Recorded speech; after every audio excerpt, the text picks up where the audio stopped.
बातमी पुण्यातून पुणे पोलिसांकडून गौतमी पाटीलला क्लीन चिट दिली गेली आहे। प्रश्न उपस्थित झाले त्यामुळे मात्र गौतमी पाटील अपघात झालेल्या वाहनामध्ये नव्हती। गरज भासली तरच गौतमीला चौकशीसाठी बोलावू अशी एक्सक्लुझिव्ह प्रतिक्रिया पुणे पोलीस आयुक्त संभाजी कदम यांनी जय महाराष्ट्रकडे दिली आहे। गौतमी पाटील हिच्या वाहनाचा अपघात झाला होता, त्यानंतर या संदर्भात गुन्हा दाखल झाला होता। गौतमी पाटील हिच्या वाहनाने रिक्षाला धडक दिली होती आणि त्यानंतर या प्रकरणी गुन्हा दाखल झाला होता। त्यामुळे या प्रकरणी आता गौतमी पाटील हिची चौकशी होणार का अशी चर्चा होती। त्यातच ठाकरे गट सुद्धा आक्रमक झाला होता।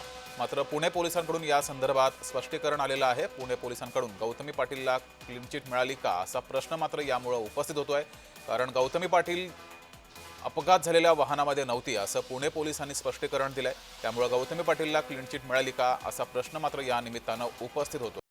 गरज भासली तरच गौतमीला चौकशीसाठी बोलावू असं पुणे पोलीस उपायुक्त संभाजी कदम यांनी जय महाराष्ट्रकडे ही एक्सक्लुझिव्ह प्रतिक्रिया दिली आहे। अधिक माहिती घेऊया, आपले प्रतिनिधी अविनाश परबत आपल्या सोबत जोडलेले आहेत। अविनाश, पुणे पोलिसांकडून या संदर्भात स्पष्टीकरण आलेलं आहे, त्यामुळे गौतमी पाटीलला क्लीन चिट मिळाली आहे का असा प्रश्न उपस्थित होतोय।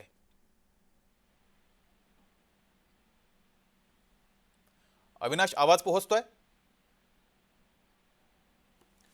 तर अविनाश यांच्यापर्यंत आवाज जात नाही, पुन्हा त्यांच्याकडे आपण जाऊच। मात्र गौतमी पाटील हिला गरज भासली तरच पोलीस स्टेशनमध्ये चौकशीसाठी बोलावलं जाईल असं सुद्धा पुणे पोलिसांकडून सांगितलं गेलं आहे।